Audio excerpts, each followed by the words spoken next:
નમસ્કાર દર્શક મિત્રો, હું છું રૂપલ વણિચિયા. સંપૂર્ણ ન્યૂઝમાં આપનું સ્વાગત છે. બનાસકાંઠા જિલ્લાના પાલનપુર એક ઘટક અંતર્ગત કાણોદર ગામમાં આજે પોષણ સંગમ કાર્યક્રમનું ભવ્ય આયોજન કરવામાં આવ્યું હતું. મહિલા અને બાળ વિકાસ વિભાગના સચિવ તથા જિલ્લા પ્રોગ્રામ અધિકારીના માર્ગદર્શન હેઠળ યોજાયેલ આ કાર્યક્રમમાં કુલ 13 આંગણવાડી કેન્દ્રોના બાળકોના સ્વાસ્થ્યની ઝીણવટભરી તપાસ કરવામાં આવી હતી. આ પ્રસંગે સીડીપીઓ ડિમ્પલ કે પંચાલ, મેડિકલ ઓફિસર, મુખ્ય સેવિકા તેમજ આંગણવાડી કાર્યકર બહેનોએ ઉપસ્થિત રહી કાર્યક્રમને સફળ બનાવ્યો હતો.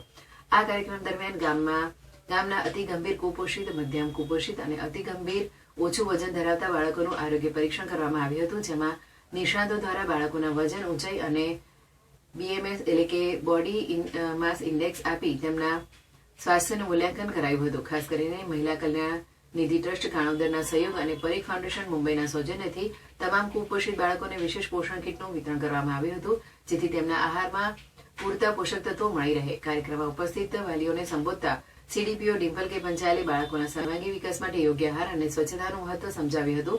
આરોગ્ય ટીમ દ્વારા વાલીઓને આરોગ્ય, પોષણ, શિક્ષણ અને વ્યક્તિગત સ્વચ્છતા અંગે ઊંડાણપૂર્વક માર્ગદર્શન પૂરું પાડવામાં આવ્યું હતું. આ તકે ગામના અગ્રણીઓ અને મોટી સંખ્યામાં વાલીઓ હાજર રહ્યા હતા, જેમણે તંત્ર અને સહયોગી સંસ્થાઓના પ્રયાસને બિરદાવ્યો હતો.